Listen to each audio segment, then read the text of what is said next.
नमस्कार व सादर प्रणाम। भारतीय शिक्षण मंडल के फेसबुक परिचर्चा में आज हम एक बहुत ही महत्वपूर्ण विषय कोरोना महामारी पर अ, आज हमारे साथ सीनियर पल्मोनोलॉजिस्ट, चेस्ट फिजिशियन, श्वास रोग विशेषज्ञ लीलावती हॉस्पिटल से डॉक्टर जलील पारकर हमें अ, हमारी जो वर्तमान स्थिति में जो ये महामारी एक बहुत बड़ा विकराल रूप ले चुकी है, उस पर हम सभी को आने वाले अगले कुछ 30 से 35 मिनट के बीच में हमें कोरोना महामारी बचाव ही उपाय है के बारे में विस्तार से बताएंगे और साथ में उनके व्यक्तित्व टॉक के बाद हम लोग प्रश्न भी डॉक्टर साहब के साथ रखेंगे। मैं मुकुल जी और समस्त भारतीय शिक्षण मंडल परिवार को धन्यवाद देता हूं कि उन्होंने मुझे डॉक्टर पंकज लोहिया मैं दिल्ली के बीएल कपूर हॉस्पिटल में चेस्ट फिजिशियन हूँ। मुझे ये मौका दिया है कि मैं आप सभी लोगों के प्रश्न और जो भी भ्रांतियां हैं इस बीमारी के बारे में डॉक्टर जलील के सामने रख के और उनका समाधान पूछें। आज से 121 साल पहले स्वामी विवेकानंद ने जब प्लेग रूपी महामारी कलकत्ता में फैली थी, उस समय भी उन्होंने एक प्लेग मैनिफेस्टो जारी किया था हिंदी में और बंगाली में, जिसमें उन्होंने बड़े विस्तार से स्वामी जी ने जिन बातों पर अपना विचार रखा वह आज के इस कोरोना महामारी में भी उतना ही लागू होता है। उनके मूल जो सजेशंस थे उसमें स्वयं की स्वच्छता, स्वयं की रोग प्रतिरोध क्षमता को बढ़ावा देना और स्वच्छता व शुद्धता पे जोर देने का उन्होंने बहुत अधिक महत्व दिया था। और सबसे जरूरी बात उन्होंने जो अपने उस मैनिफेस्टो में बताया था वो यह था कि अफवाहों पे बिल्कुल ध्यान न करें और बीमारी होने पर डॉक्टर्स व एक्सपर्ट से राय लें। डॉक्टर जलील पारकर का मैं उनका पिछले 30 सालों से श्वास रोग पे उनकी प्रैक्टिस है। वह साथ में विजिटिंग फैकल्टी हैं grand JJ medical college Mumbai में। डॉक्टर साहब पोस्ट ग्रेजुएट टीचर हैं जो स्टूडेंट्स एफएनबी कोर्स पल्मोनरी मेडिसिन में कर रहे हैं, उनके वह टीचर हैं डीएनबी बोर्ड में। डॉक्टर साहब ऑनरेरी कंसल्टेंट है पुलिस हॉस्पिटल मुंबई में। और डॉक्टर पारकर 2000 से ज्यादा कोरोना के पेशेंट्स को पूरी तरह से ठीक कर चुके हैं और उन्होंने अनेक लोगों को जिसमें काफी महत्वपूर्ण और उच्च स्तरीय लोगों को भी अनेक श्वास की बीमारियों में ठीक करा है। मैं ज्यादा टाइम ना लेके डॉक्टर जलील पारकर से अनुरोध करूंगा कि जो सबसे महत्वपूर्ण प्रश्न है इस कोरोना महामारी में कि हम क्या लाइफ स्टाइल और चीजों का ध्यान रखें जिससे कि हमारा इस बीमारी से बचाव हो सके। डॉक्टर जलील पारकर। नमस्कार, प्रणाम। सब में पहले तो मैं मुकुल जी और आप सब लोगों का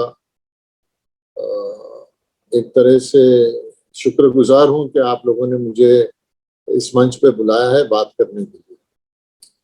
दूसरी बात जो महत्वपूर्ण है कि इस कोविड के महामारी में जिन जिन लोगों का देहांत हो गया है, चाहे वो अपने जानने वाले हो या नहीं हो, उनको मैं श्रद्धांजलि अर्पण करना चाहता हूं।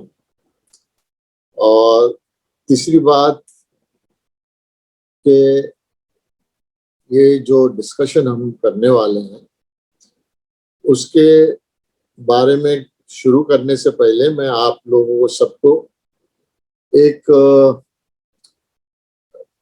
गाना बोलिए या एक भजन बोलिए जो बहुत साल पहले लिखा गया था, जिसको गाया था मोहम्मद रफ़ी साहब ने और म्यूजिक दी थी नौशाद साहब ने।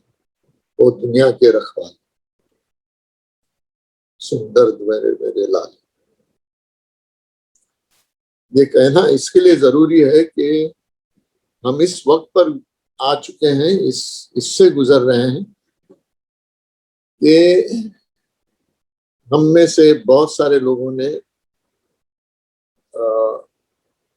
भगवान को भूल चुके थे और अब ये वक्त आया है कि हम सबको भगवान को याद करना पड़ेगा और हमने याद रखना चाहिए और याद करते रहना चाहिए। अब मैं शुरू करूंगा कोविड के बारे में। कोविड हमारे यहाँ हिंदुस्तान में शुरू हो गया, भारत में शुरू हुआ, मुझे लगता है मार्च 23 तारीख को गए साल में। हमारा आगे तो वेस्टर्न वर्ल्ड जो अमेरिका है, यूके है, यूरोपियन यूनियन है, जर्मनी है, इन सब में शुरू हो गया था हमसे 4-6 महीने पहले। कोविड को न किसी ने जाना था, ये बीमारी नई थी और हम कोई इसके बारे में जानते भी नहीं थे।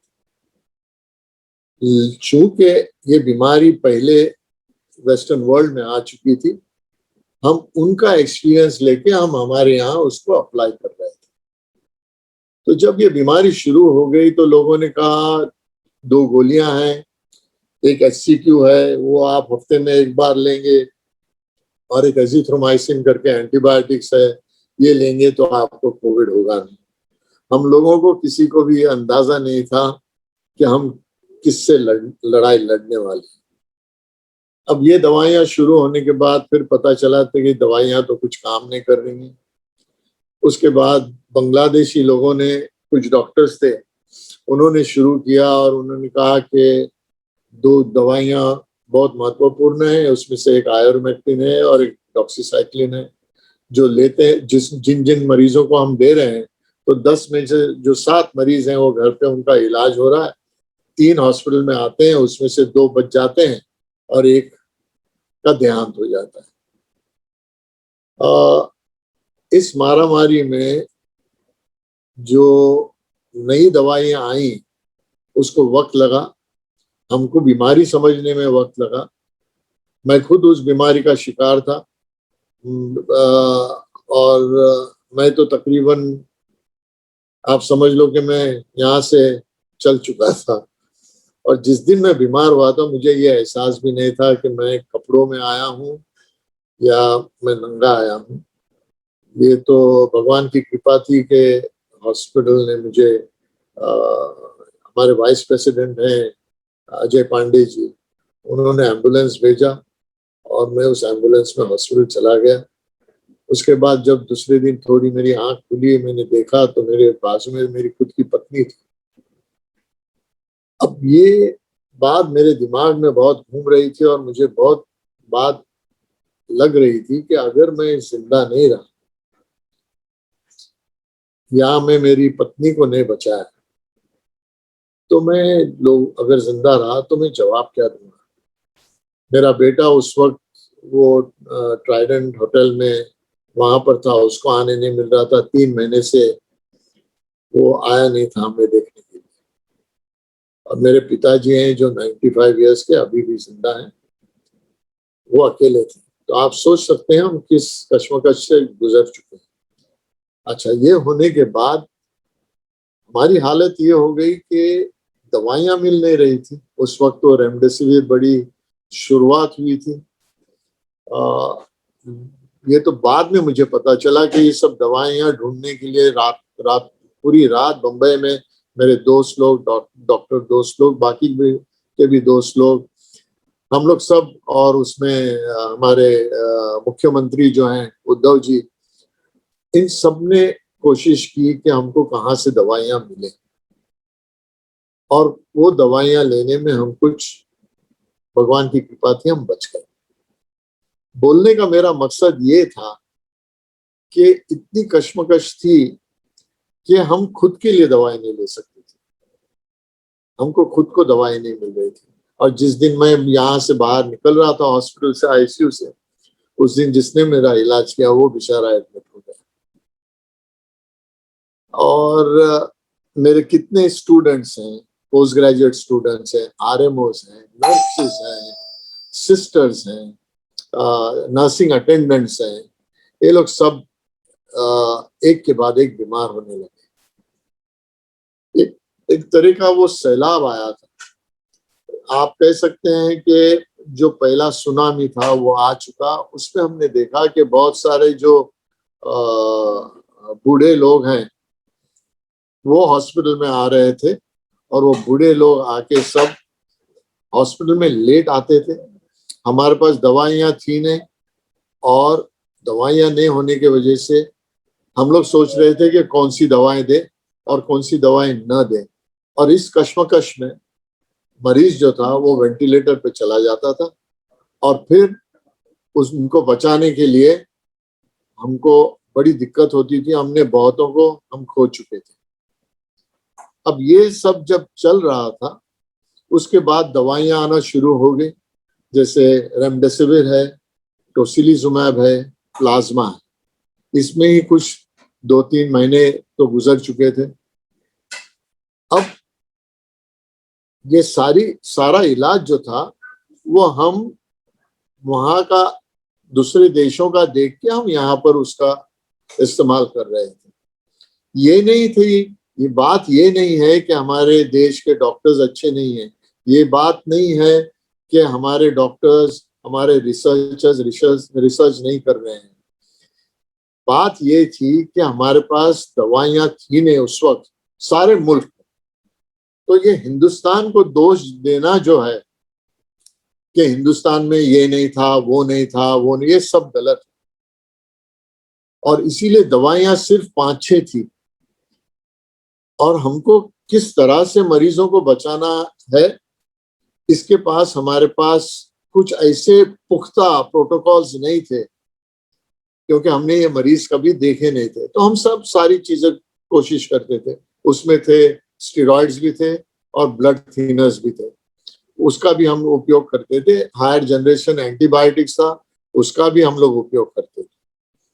अब ये चीजें जब होने लगी तो सारे मुल्क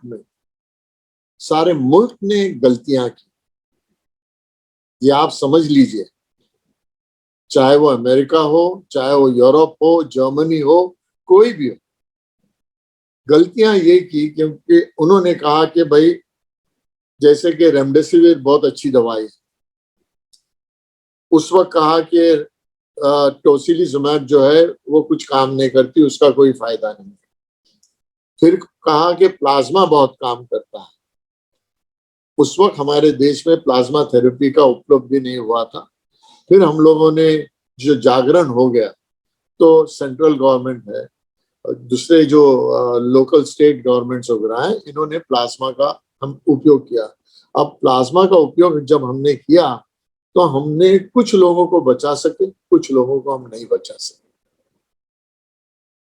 फिर उसके बाद ये आया कि जो रेमडेसिविर है, उसको जो दे रहे हैं, जिन लोगों को दे रहे हैं, उससे जो मौत के हादसे हो रहे हैं, मोर्टालिटी जिसे हम कहते हैं, उसमें कुछ ज्यादा फर्क नहीं हो रहा है। अब ये सारी चीजें सुन के तो सारे हिंदुस्तानी जो है वो तो बौखला गए कि करें तो क्या करें, दवाई कौन सी लें। उसमें हम सबकी गलती है। हम मेडिकल फ्रेटर्निटी की भी है, मीडिया की भी है, हम सबकी गलती है कि हमने इस तरह का हवा फैलाया कि लोग परेशान हो गए। उसमें हमने शुरू कर दिया था लॉकडाउन करना जरूरी था, लेकिन लॉकडाउन करने में ऐसे हुआ कि जो रोजमर्रा के जो लोग हैं, जो रोज मेहनत करके जो कमाते हैं, उनको भी हमने बंदिश डाल दी। एक कमरे में 10-10, 12-12, 15 लोग को रख दिया। अब हम लोग सब जो है, सब इंसान हैं, हम जानवर नहीं हैं। तो हम सबको जब आप बांध के रख दिए इतने साल, तकरीबन आप कह सकते हैं 8 महीने कहिए, 6 महीने कहिए, तो उस बंदिश का फायदा भी हुआ और उसका दुरुपयोग भी हुआ। फायदा ये हुआ कि हम पहली जो वेव आई थी उस पर हम कंट्रोल कर पाए, उस पर हम हावी हो सके। लेकिन मानसिक परेशानी इतनी हो चुकी थी कि लोग परेशान हो गए थे कि घर में बैठे तो कब तक बैठे, और जो रोजमर्रा के जो लोग हैं वो कमाएंगे कहाँ से, खाएंगे कहाँ से। जो बूढ़े लोग थे, जिनके माँ बाप हो या सास ससुर हो या जो भी हो, इनको घर में बिठाया गया था, वो बेचारे कहाँ जाते। वो तो बिल्डिंग से भी नीचे नीचे उतरते नहीं थे। सोसाइटीज ने बंदिश लगा दी। जो नर्सेज बेचारे काम करते थे, जब रात में घर पे आते थे हाथ धोने के लिए, नहाने धोने के लिए, खाना खाने के लिए, पकाने के लिए, उनके ऊपर बंदिश डाल दी। तो इसमें गलती हम सबकी है। मैं किसी एक को दोष नहीं दे रहा हूं। मैं इसीलिए आप लोगों को ये चीजें बता रहा हूं क्योंकि हमें इन सारी चीजों पर सोचना चाहिए और देखना चाहिए कि हम इस पर हावी कैसे होंगे। अब जो लॉकडाउन हो गया, काफी लोग जब गांव चले गए, गांव में उनके पास खेती बाड़ी के लिए जगह नहीं थी, कोई कमाई का जरिया नहीं था।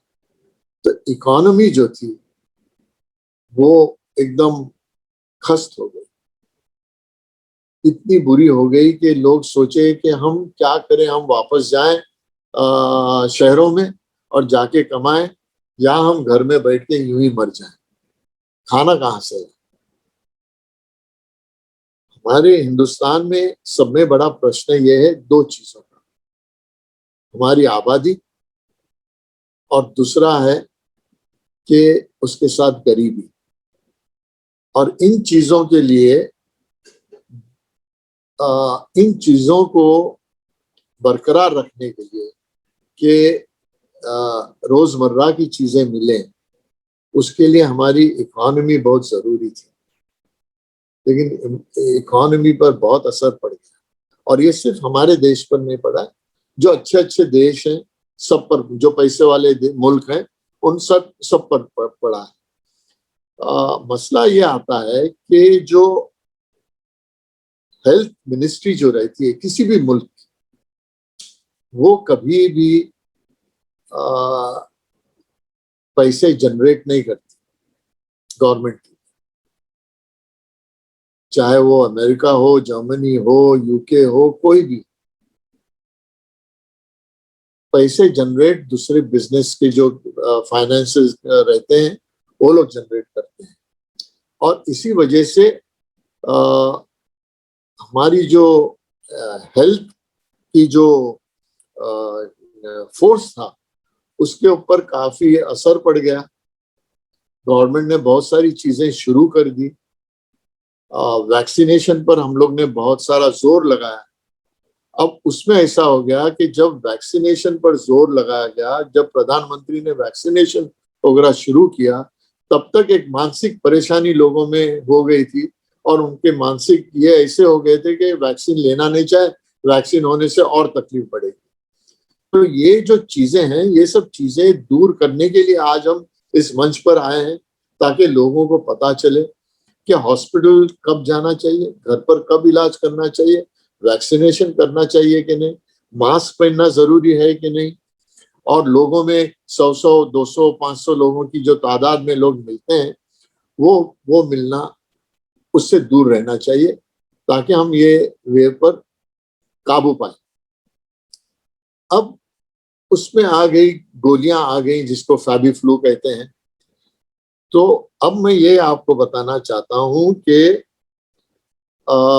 कोविड जिस किसी को भी होता है वो ब्रॉडली 3 इसमें डिवाइड होना चाहिए, या तो माइल्ड, मॉडरेट और सीवियर। माइल्ड यानी बिल्कुल क्या कहते हैं उनको, मुमकिन सा, जिसमें बुखार आए, खांसी आए, बदन शिद्दत का बदन दर्द हो, तो इसको माइल्ड कहते हैं। अब बुखार जा नहीं रही होगी, खांसी बढ़ रही होगी, ऑक्सीजन कम हो रहा होगा, तो उसमें वो मॉडरेट इसमें आ जाता है। और ऑक्सीजन अगर बहुत कम हो गया तो फिर वो सीवियर कोरोना में चले जाते हैं। तो जो माइल्ड वाले जो हैं ये घर पर इलाज कर सकते हैं, और इन्होंने इलाज लेने में देरी नहीं करनी चाहिए। जहां उनको पता चला कि बदन में शिद्दत का दर्द है, सर दर्द है, उनको जुलाब हो रहे हैं या बुखार आने वाली है, उन्होंने दवाइयां टेस्ट करना चाहिए आरटीपीसीआर, और तुरंत इलाज अपना शुरू करना चाहिए, ताकि वो हॉस्पिटल में नहीं आए, क्योंकि हॉस्पिटल भी थक चुके हैं। तो हॉस्पिटल में बेड्स नहीं है, कई हॉस्पिटल में आपने देखा है कि ऑक्सीजन खत्म हो चुका था। तो ये अगर हॉस्पिटल में नहीं आए और ये अगर बड़ी तादाद में, तो जो सीरियस लोग हैं उनको हम बचा सकें।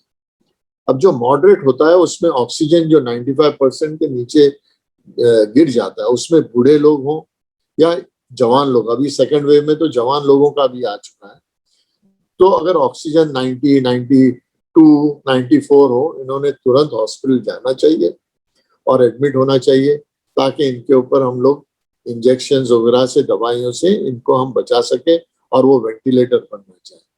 ऑक्सीजन मिल गया, उस पर अगर अच्छे हो गए तो भगवान की कृपा है, लेकिन मेहरबानी करके अगर कोई वेंटिलेटर पे गए जाने की नौबत आई तो प्लीज आप रुकिए नहीं, आप हॉस्पिटल जाइए, ताकि हम आपको बचा सकें, क्योंकि वेंटिलेटर पे जाने के बाद उनको वेंटिलेटर पर से निकालना तकरीबन नामुमकिन के बराबर है। मैं ये नहीं कहता कि नहीं बचे हैं लोग, लेकिन अगर बूढ़े हों, जिनको डायबिटीज हो, ब्लड प्रेशर हो, हार्ट डिजीज हो, किडनी ट्रांसप्लांट हुआ होगा, कैंसर होगा, इन लोगों ने पहले जाना चाहिए ताकि वो बच सके।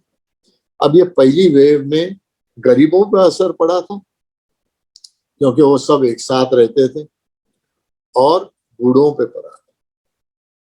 अब नवंबर दिसंबर में जब हम आ चुके थे, हमको लगा था कि कोविड अब खत्म हो चुका है, और कोविड पर हम थोड़ा, मुझे लगता है हम सब ढीले पड़ गए।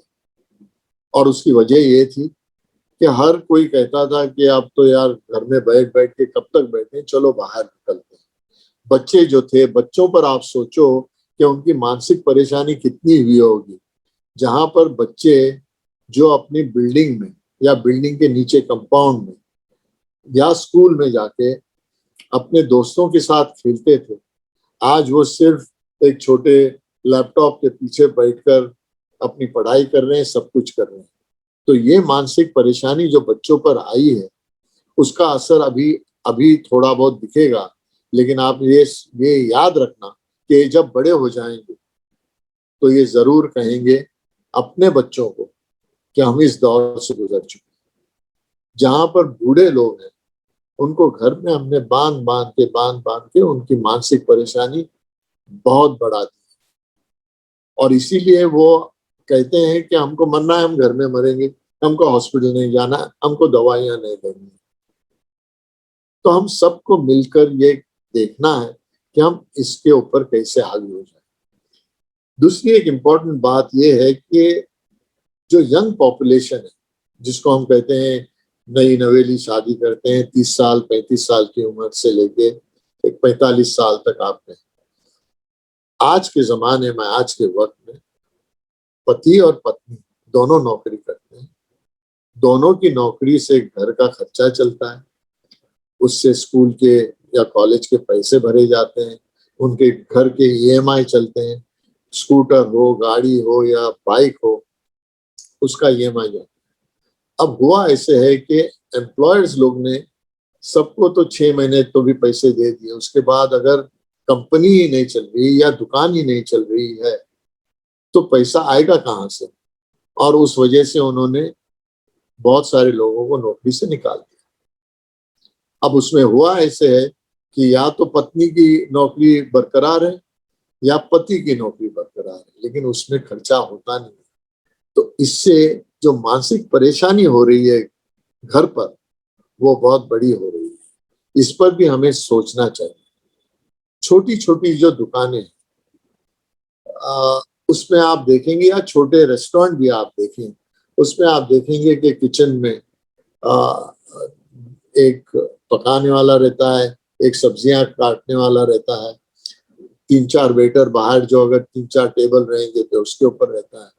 तो अगर इनको हम चलाने नहीं दें तो हम इनको ये कैसे करेंगे, ये लोग पैसे कैसे, उनको जो महीने का जो खर्चे का पगार जो है वो कहाँ से देंगे। और जो रेंटल है, जो जगह भाड़े पे ली जाती है, वो इतना इतना ज्यादा रहता है कि उनको वो जब धंधा ही नहीं होगा तो वो भी पैसे कहाँ से निकाले। तो मैं ये कह रहा हूं कि इस पर सब लोगों ने गौर फरमाना चाहिए। सेंट्रल गवर्नमेंट तो मैं जानता हूं कि वो अपनी कोशिश पूरी तरह कर रहे हैं। अब आई बात वैक्सीनेशन पर।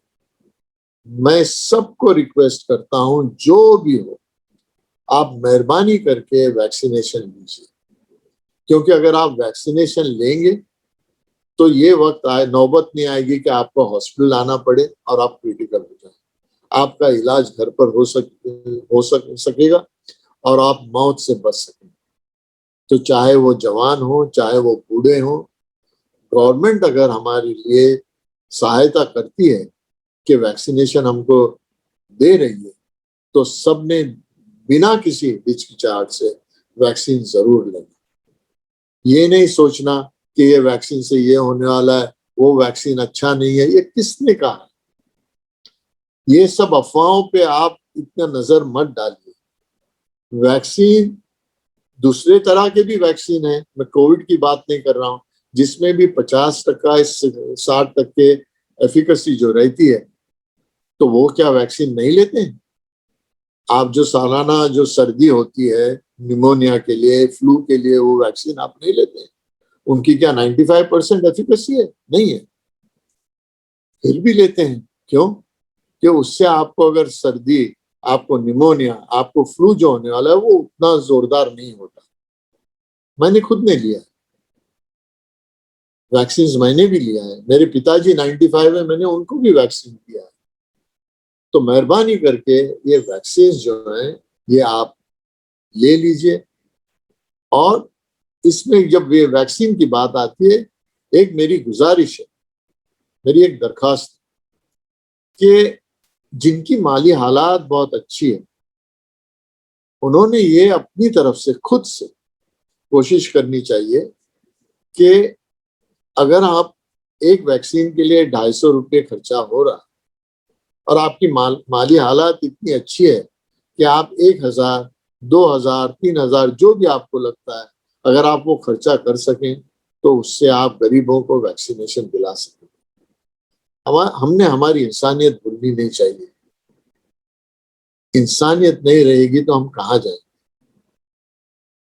और ये गलत बात है कि हर वक्त हम जब देखो तब हम अपने देश को दोष देते रहते हैं।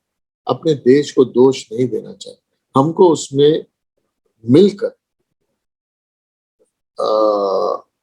जो गवर्नमेंट उसको सहायता देनी चाहिए, उनको सजेशंस अच्छे देने चाहिए और उनकी मदद करना चाहिए। चूंकि उठे बैठे जब देखो तब सुबह शाम गलत बातें किया करें। काफी लोगों का देहांत हो गया, ऑक्सीजन बहुत कम हो गया था, ऑक्सीजन नहीं था। इसमें हमारी एक गलती ऐसी है कि जिसका भी देहांत हो उसकी हमने थोड़ी इज्जत करनी चाहिए। आपको कोई चीज पसंद नहीं आई, आप स्टैटिस्टिक्स निकालिए, आप बैठ के उसके बारे में डिस्कस कीजिए कि ये क्यों नहीं हुआ, इसको कैसे हम सही कर सकते हैं। लेकिन कम से कम जिनका निधन हो गया है, जिनकी चिता को आग लगाई जा रही है, जिनको बरियल दिया जा रहा है, कम से कम वो न बने, इंसानियत न बने। ये बहुत महत्वपूर्ण चीज है, इसके ऊपर जरा आप लोग सोचेंगे तो बेहतर होगा। क्योंकि सिर्फ सबके चिता को आग लगाने वाले, बॉडीज को लपेटे हुए बता के हमारा हल नहीं होता कुछ। हमें ये देखना चाहिए कि ये नौबत नहीं आनी चाहिए और इसके ऊपर हम बीमारी पर हावी कैसे। हम लोग बात कर रहे हैं थर्ड वेव, फोर्थ वेव, अरे वो आएगा जब। फिर बात हो रही है म्यूटेशन की, बातें हो रही है। म्यूटेशन है, सब कुछ है, सब लोग जो रिसर्च करने वाले हैं वो करेंगे, उस पर आपको रिजल्ट्स तो आएंगे। वो तो बाद 6 महीने बाद आएंगे, 1 साल बाद आएंगे, लेकिन आप जिंदा रहेंगे। अगर आप कोविड सेकंड वेव पर आप हावी नहीं होंगे तो आप उस तीसरे वेव का इलाज कैसे करेंगे। आज जवानों को हो रहा है कोविड, 40 साल 42 साल की उम्र में अगर कोई जाए तो सोचो उनके घर पर क्या परिणाम होता होगा, उनके बीवी पर क्या परिणाम होता, बच्चों पर क्या होता होगा, माँ बाप पर क्या होता। मैं मेरे खुद के रिश्तेदार जो हैं करीबी, मैं तो दूर की भी बात नहीं करता, 6 लोगों का निधन हो गया और मैं उनके इस पे भी नहीं जा पाया अंतिम संस्कार के लिए। मेरे रूममेट्स बीमार पड़ चुके हैं।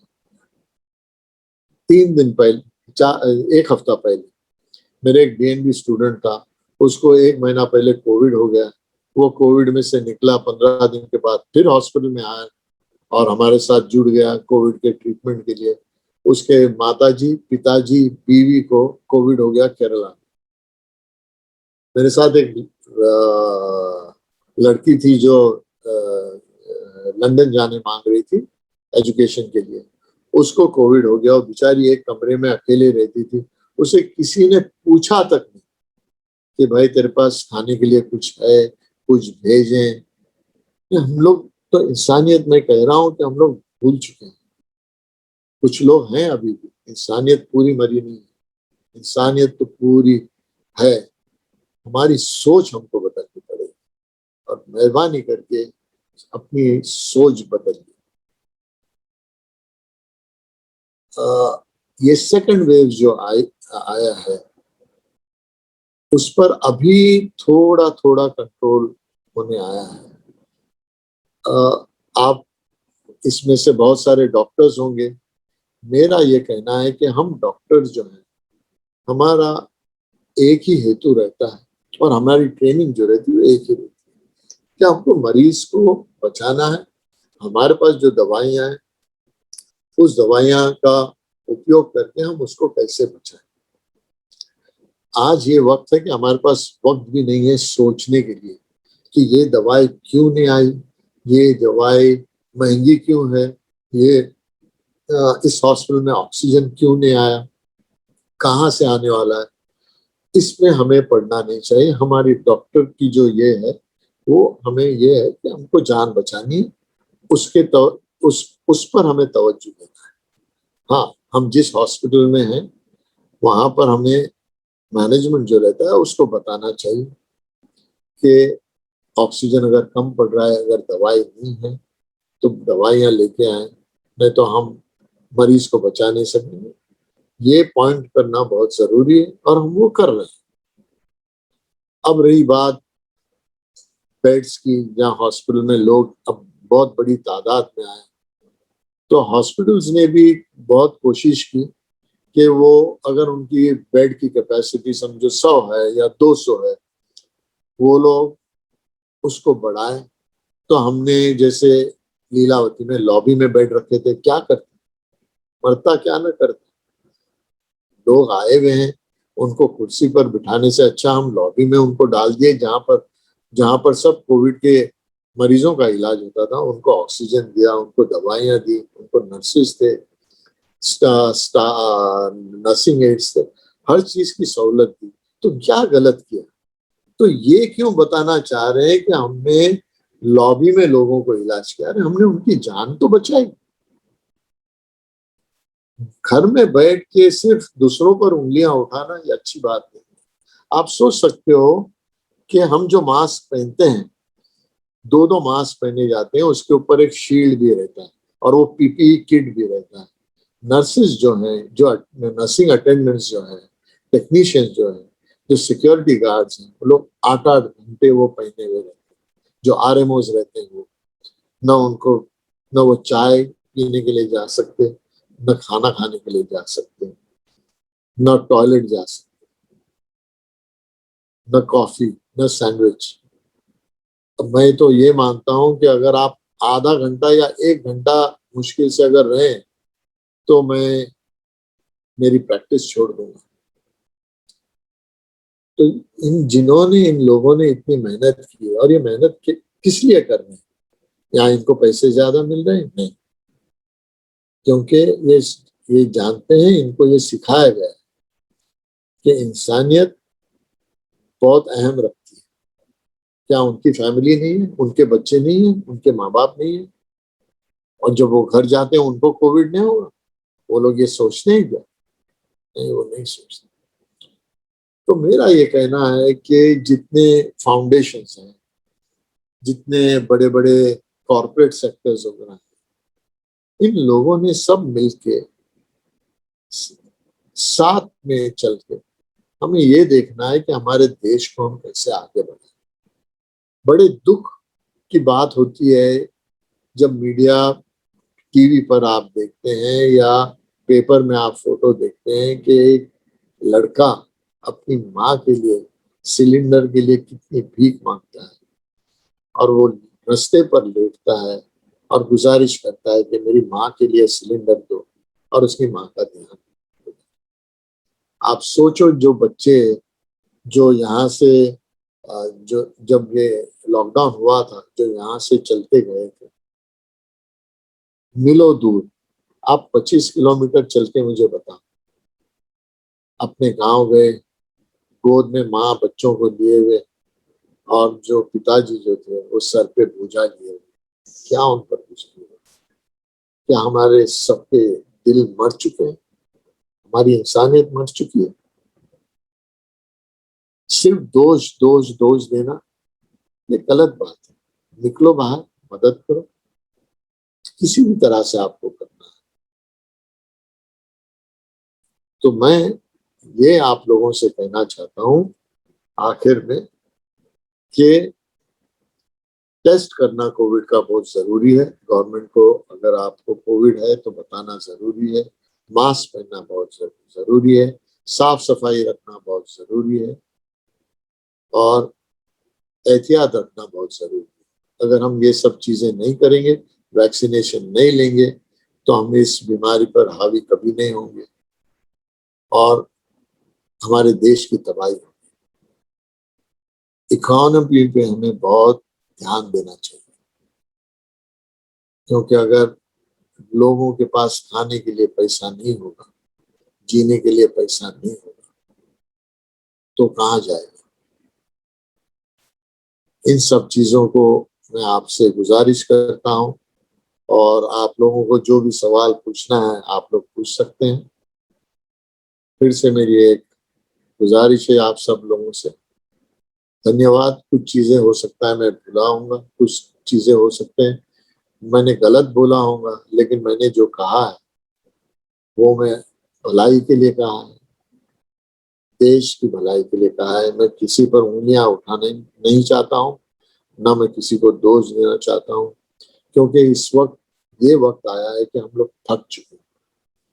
हमारी सोचने की जो ताकत है वो भी खत्म हो चुकी है, और हर कोई इस तरह से थक जाएगा तो हम कोविड का इलाज कैसे कर पाएंगे ये मैं नहीं जानता।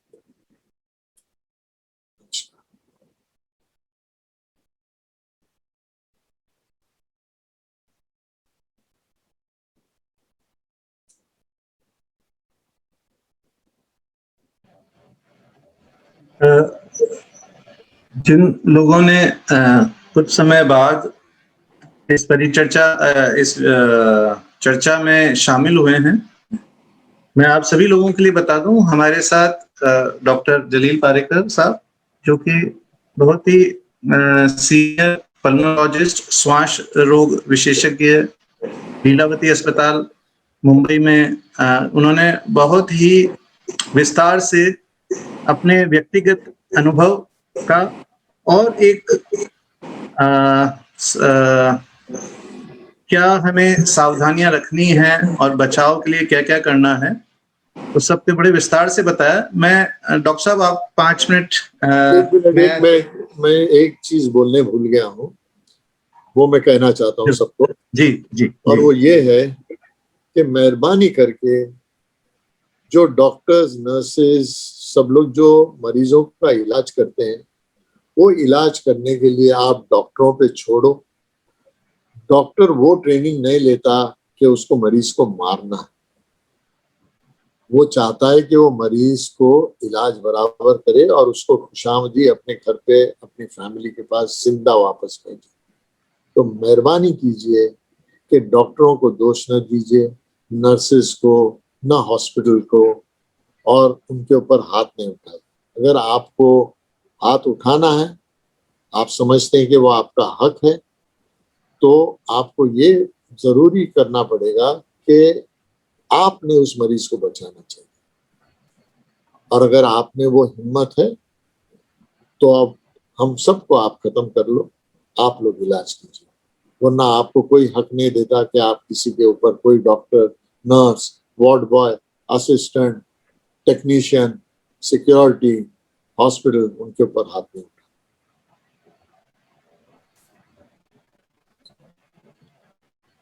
बहुत बहुत धन्यवाद। मैं अगले 3 से 4 मिनट बाद प्रश्न और उत्तर का जो सेशन है उसके लिए डॉक्टर पार्कर को इनवाइट करूंगा। मैं ब्रीफली संक्षिप्त में बताऊंगा कि डॉक्टर पार्कर ने बहुत ही विस्तार से जो उनका सुझाव है इस महामारी से बचने के लिए, उन्होंने उसमें प्रार्थना, स्वयं के अनुभव, as a patient, as a चिकित्सक का नजरिया, परिवार का मुखिया होने का जो उन पे जिम्मेदारी थी जब वह स्वयं इस बीमारी से ग्रसित थे, एज ए मुंबईकर, एज ए मराठी उनका क्या अनुभव था, स्वास्थ्य कर्मियों का दर्द भी उनकी इस चर्चा में झलका, और साथ में जो गरीब लोग और जो ग्राउंड लेवल वर्कर्स हैं वह किस परेशानी में अभी इस महामारी के समय उनको कितनी परेशानी और दिक्कत आ रही है, दवाइयों की अनुपलब्धता, वह कमजोर असर इस वायरस पर, विदेशी देशों पर हमारी अत्यधिक निर्भरता, टीकों की महत्वता, उन्होंने मानवता, ह्यूमन टच, ह्यूमन एंगल पर विस्तार से चर्चा की, देश हित को भी प्राथमिकता देने के बारे में विस्तार से बताया, सबसे जरूरी अफवाहों पर ध्यान न देने पर जोर दिया, नकारात्मक मीडिया और सोच के ऊपर उन्होंने काफी स्ट्रेस दिया, और मिलकर जन सेवा में भागीदारी करने के लिए व्यक्तित्व और उद्योगों के लिए उन्होंने हमें सुझाव दिए हैं। मैं अब आमंत्रित करूंगा क्वेश्चन आंसर्स में डॉक्टर जलील पारकर को। सबसे प्रथम जो सवाल है, वैसे हमारे पास काफी प्रश्न आए हैं इस कोरोना महामारी के बचाव और परेशानियों के बारे में, पर मैं ये विश्वास के साथ कह सकता हूं कि इस चर्चा के बाद कुछ प्रश्न स्वयं उनका उत्तर हमें मिल गया होगा। सबसे पहला प्रश्न मैं डॉक्टर पार्कर आपसे करूंगा कि हमारे पास ये सवाल आया है कि साइड इफेक्ट्स कितने दिन बाद, और इन जो इस बीमारी में साइड इफेक्ट्स होते हैं उनको कैसे पहचानें, और क्या साइड इफेक्ट्स हमें ध्यान देना चाहिए, किन साइड इफेक्ट्स पे ध्यान देना चाहिए? सबसे पहले तो यह है कि आपको कमजोरी बहुत रहेगी, और कमजोरी हर इंसान पर अलग अलग होगी, लेकिन कमजोरी आपको तकरीबन मेरे हिसाब से 3 महीने भी रह सकती है। आपका जो मसल मास जो है वो आप एक 8-10 रोज में, जब कोविड होता है तो कोविड होने के बाद तकरीबन आपका कुछ लोगों का 8 किलो, 10 किलो 12 किलो वजन कम हो जाता है। तो अच्छी ग़िज़ा लेना, अच्छा खाना खाना बहुत ज़रूरी रहता है। हालांकि मुंह में टेस्ट नहीं होगा, लेकिन खाने को दवाई की तरह समझ के खाएंगे तो जल्दी अच्छे हो जाएंगे। कमजोरी आपको 2-3 महीने रहेगी।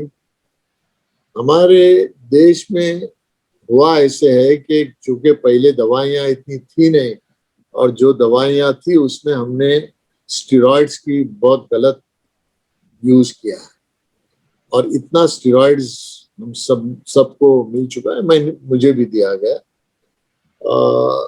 जिसका आपको असर 3 महीने 6 महीने बाद मालूम पड़ता है। आपकी हड्डियां कमजोर होती हैं, बाकी भी चीजों पर उसका असर पड़ जाता है। तो स्टेरॉइड जितना कम से कम आप यूज करेंगे उतना अच्छा है, और अगर न करें तो सब में बेहतर वही बात होगी। तो ये लोग जो कहते हैं इसका इलाज स्टेरॉइड्स है, इसका इलाज ब्लड थिनर्स है, इस पर मत जाइए। डॉक्टर को मरीज को देखने दें, उनको इवैल्यूएट करने दें, उनको तपासने दें। चेहरे से मालूम पड़ जाता है कि किसको क्या देना है। अब तो उतनी हमको एक्सपीरियंस आ चुकी है जो पहले नहीं थी। तो कुछ दवाइयाँ देना, मैं सोचता हूँ कि 10 बार सोचना चाहिए देने से पहले, कि उसके जो आफ्टर इफेक्ट्स हैं वो आपको 3-6 महीने बाद पता चलते हैं।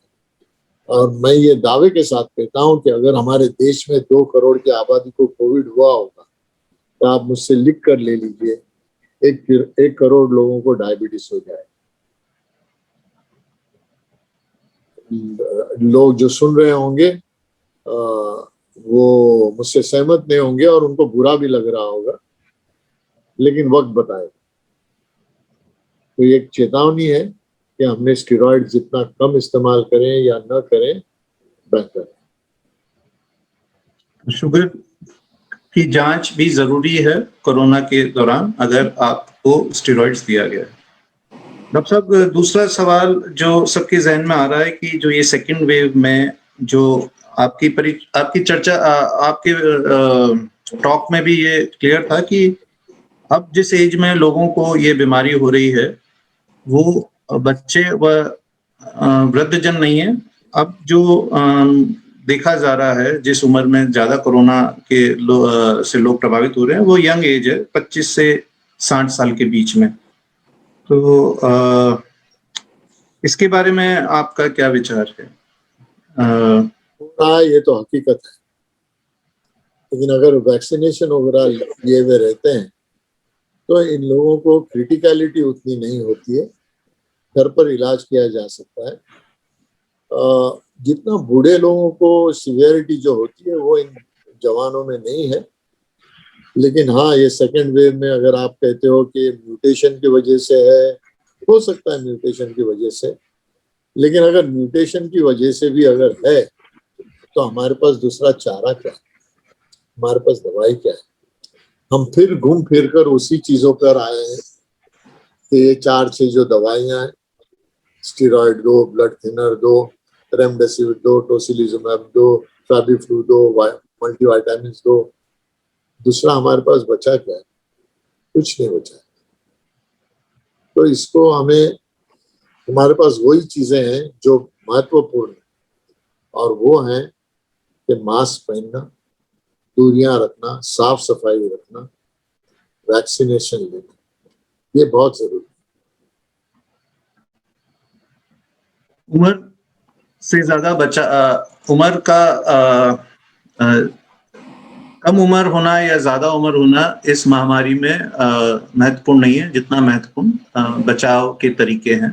डॉक्टर साहब, ये जो मैं आपके पास अगला सवाल कर रहा हूँ कि हमारे मनोज दीक्षित जी हैं, भारतीय शिक्षण मंडल से जुड़े हुए हैं। उनका आपसे यह सवाल है कि इनके परिचित हैं 33 साल की प्रेग्नेंट लेडी हैं जिनको 7 मंथ्स की प्रेगनेंसी है और ट्विंस हैं जिनको IVF से।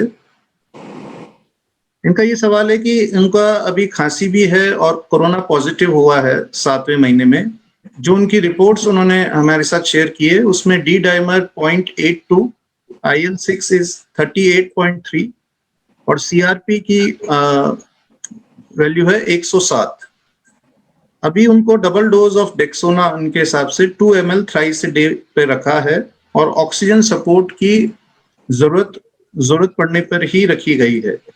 इनका ये प्रश्न है कि क्या सीटी स्कैन इनको करवाना चाहिए और क्या गर्भावस्था में इनको सावधानी और जरूरत है।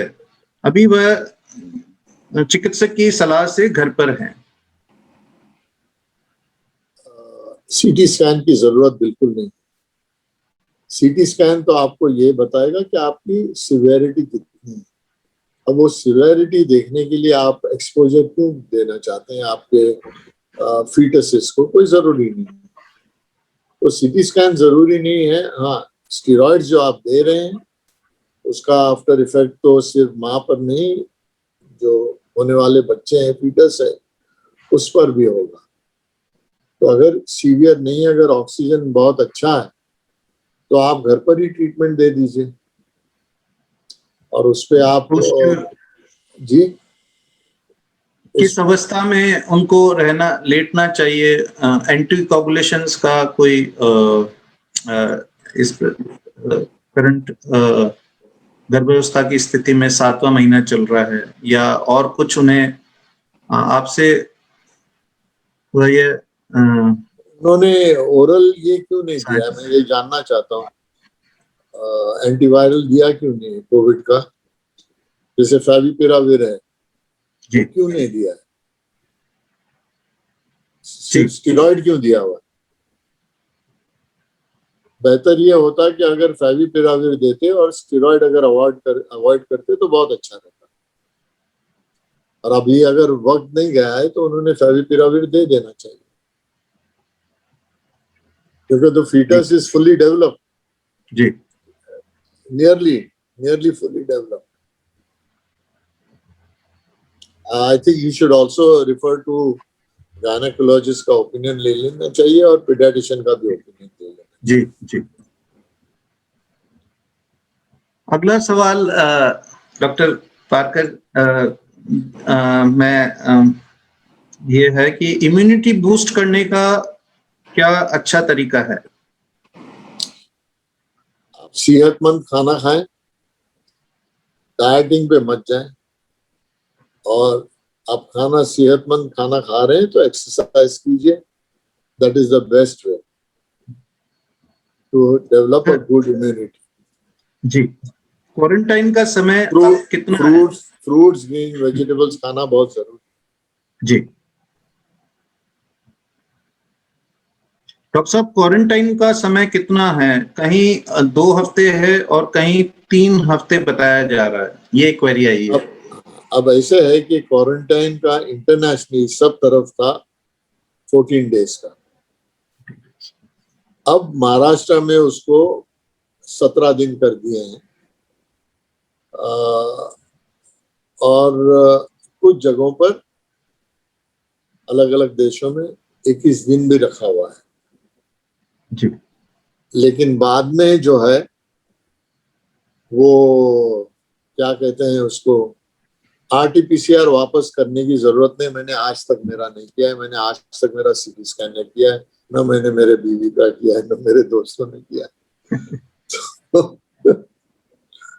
तो जी, फॉरेन के देशों में, वेस्टर्न वर्ल्ड में, यहाँ तक ये है कि अगर सर्जन कोई सर्जरी करने मांगता है, जैसे बड़े सेंटर्स हैं जो ऑफ एक्सीलेंस, मेयो क्लिनिक है, हार्वर्ड है, क्लीवलैंड क्लिनिक है, वहां पर ये उनको ये नोटिफिकेशन है कि 28 डे पे सर्जन बिना किसी टेस्ट किए हुए ऑपरेशन थिएटर में जाके सर्जरी कर सकता है।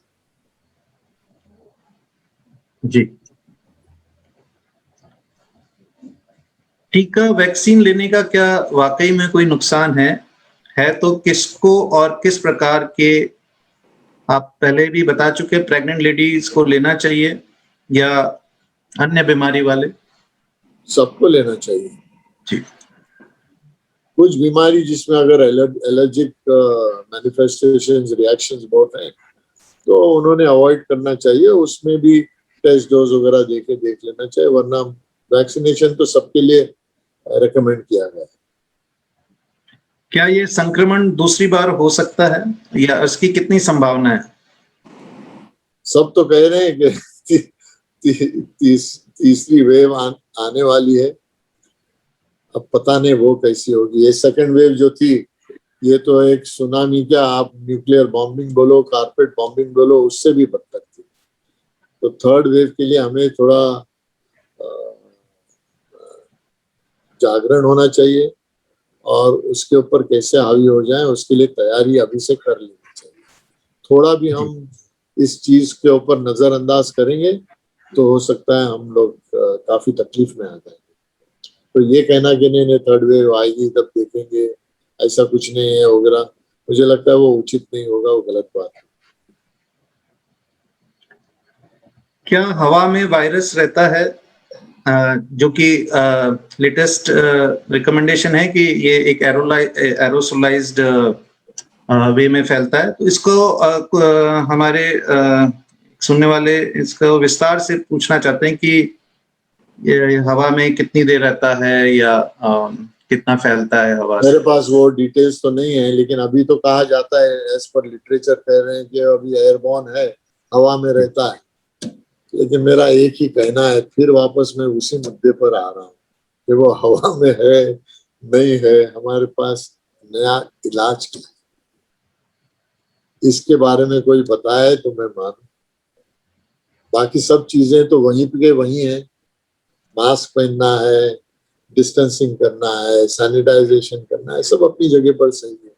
तो अब हवा में है तो है, अब उसको क्या करेंगे? आप उस पर तो बंदिश नहीं लगा सकते ना, प्रिकॉशन ही कर लेना पड़ेगा। पिछले साल जो सबसे ज्यादा प्रश्न पूछा जा रहा था वह फिर पूछा गया है, सबसे अच्छा मास्क कौन सा है? कितने लेयर का मास्क अच्छा रहेगा? डबल मास्क कितना फायदेमंद है और कितनी देर तक? देखिए, जो 95 जो मास्क है उससे सांस लेने को है ना एक्चुअली बहुत तकलीफ होती है, लेकिन सेफेस्ट मास्क उसी को कहा जाता है, N95। N95। अब ऐसा है ना कि बीमारी इस तरह की है कि लोगों में खौफ बैठा है और हर कोई सोचता है कि मैं 2 मास्क पहनूंगा तो बेहतर रहेगा, तो 2 मास्क पहन लेते हैं, और क्या कर सकते हैं। What is alternative of oxygen cylinder? Oxygen cylinder जो है वो बहुत जल्दी खत्म हो जाता है, क्योंकि अगर आप ऑक्सीजन सिलेंडर संभाले भी नहीं, अपना इस्तेमाल भी नहीं करें तो ऑक्सीजन लीक हो जाता है। लेकिन जो ऑक्सीजन कॉन्सेंट्रेटर है उसमें 2-3 तरह के हैं, एक जिसपे 10 लीटर है, एक पे 5 लीटर है, एक पे 2 लीटर है। तो वो उनका फायदा तो जरूर है, और वो क्या करते हैं कि जो हवा से जो हवा जो खींचते हैं उसी से ऑक्सीजन देते हैं, तो बहुत फायदेमंद है, ऐसा नहीं कि वो फायदेमंद नहीं है, और उसमें खर्चा भी कम होता है।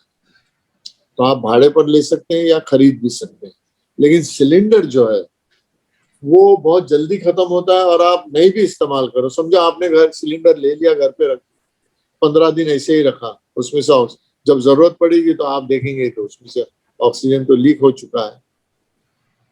तो इनका और कॉन्सेंट्रेटर्स का फायदा तो बहुत है।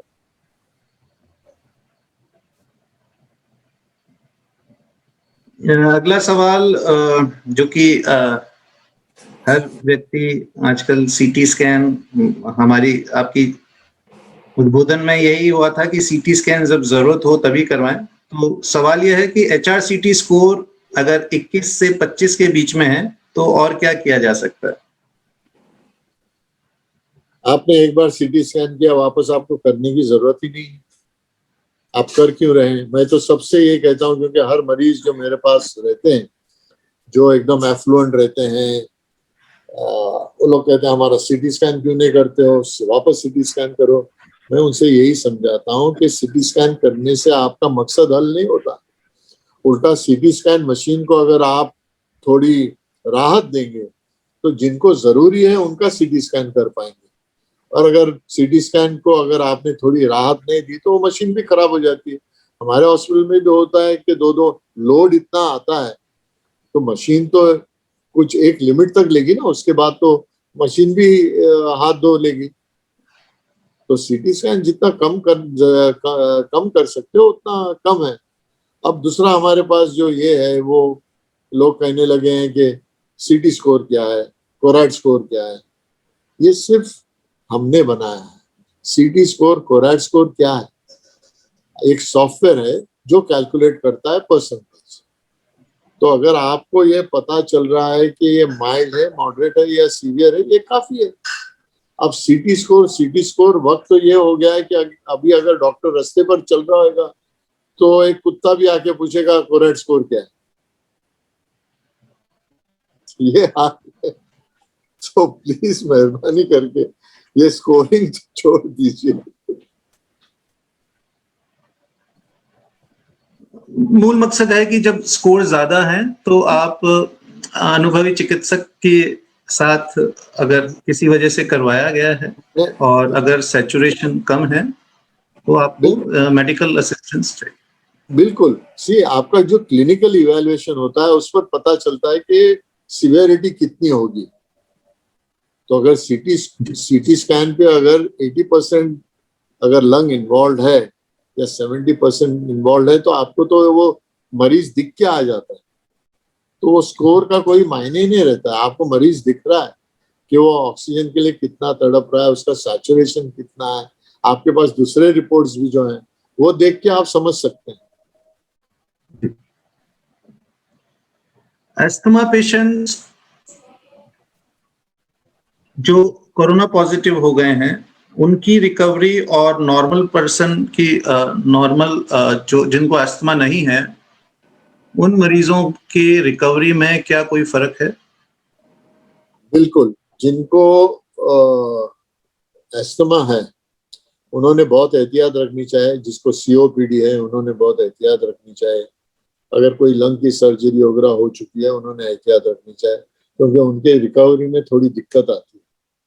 लेकिन जिनको अस्थमा नहीं है उनकी रिकवरी अच्छी होती है। तो आप अगर पहले से ही प्रिकॉशन लेंगे तो आप फिर उसी मकाम पे पहुंचेंगे जो आप कोविड से पहले थे।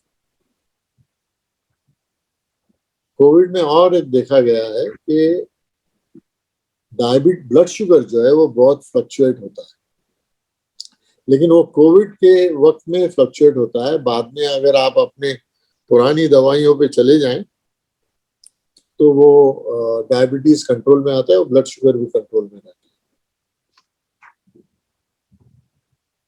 और इस प्लेटफॉर्म पे मैं एक दूसरा सवाल उठा रहा हूं, जो डॉक्टर साहब आप चाहें तो जवाब दें। Putting lemon juice in nose, is it helpful? People are suggesting. है। Well, I am an allopathic doctor and allopathy के हिसाब से तो ये कोई मायने नहीं रखता है। लेकिन अगर कोई किसी की सोच है उस सोच को तो मैं बदल नहीं सकता। और अगर कोई इससे इम्प्रेस हो जाता है और करना चाहता है तो भगवान ही उसकी हिफाजत करे। मैं कुछ नहीं कहना चाहता। अंतिम प्रश्न डॉक्टर साहब, जानवर से मानव, मानव से जानवर का प्रसार होता है क्या या हो सकता है क्या? किस चीज के बारे में? मैं समझा नहीं आपका सवाल। Is it transmitted? Can it be transmitted to animals, or animals can transmit to human beings?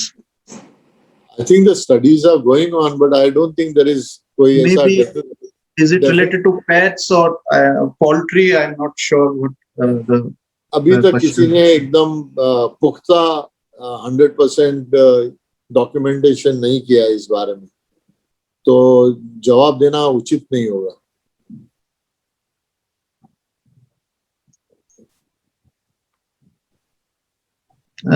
बहुत बहुत धन्यवाद डॉक्टर पारकर।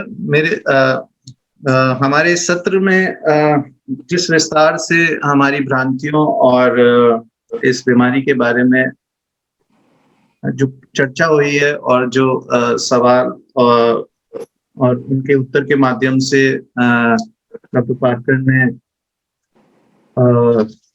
इस सत्र को बहुत ही इंफॉर्मेटिव और बनाया, जिसमें सबसे अच्छी बात है कि उन्होंने अपना अनुभव, अपना निजी अनुभव और जो मेडिकल नॉलेज और जो वर्तमान में दुविधा है उसको बड़े विस्तार से बताया।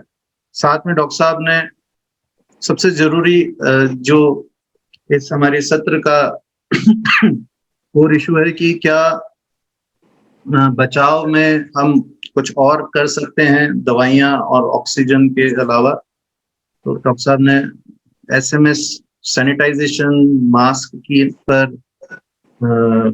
अत्यधिक महत्व दिया है और सोशल डिस्टेंस, जिसे हम सामाजिक दूरी के ऊपर भी तीनों चीजों को बचाव के लिए उपचार से बेहतर, बचाव उपचार से बेहतर है।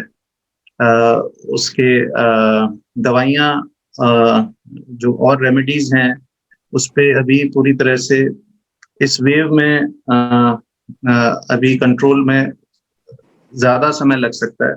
काफी चीजें, काफी नॉलेज अभी भी पूरी तरह से हमारे कॉन्फिडेंस उन पे नहीं है, मेडिकल साइंस को भी, और जो चिकित्सक इस बीमारी का इलाज कर रहे हैं। डॉक्टर पार्कर, मैं इस चर्चा को समाप्त करूंगा। मैं आपका फिर इस धन्यवाद करूंगा कि आपने अपना कीमती समय दिया है। आप हमारे एक सुपर हीरो हैं आज के। सुपर, मैं सामान्य इंसान हूँ, मैं सुपर हीरो। आपसे जब मरीज आधी बीमारी, जब उसकी बात करने के बाद ही किस तरह से लग रहा है ठीक हो जाती होगी, उसका कॉन्फिडेंस वापस आ जाता होगा, क्योंकि आपने इतना कोरोना के मरीजों का इलाज किया है। आपको पता है, आपको अपने निजी अनुभव से पता है कि मरीज को क्या क्या परेशानी हो सकती है, दवाइयों के क्या साइड इफेक्ट्स हो सकते हैं, वैक्सीनेशन क्यों जरूरी है। पुनः आपका धन्यवाद करते हुए मैं भारतीय शिक्षण मंडल को धन्यवाद देना चाहूंगा कि उनके माध्यम से पूरे शिक्षा जगत और सभी भारतवासियों का उचित मार्गदर्शन होता है। समय समय पर फेसबुक पर जो विस्तृत चर्चाएं हो रही है अनुभवी चिकित्सक और अन्य गण्यमान्य व्यक्तियों को बुला के, इसके लिए मैं धन्यवाद देते हुए ये सत्र अब समाप्त करता हूँ।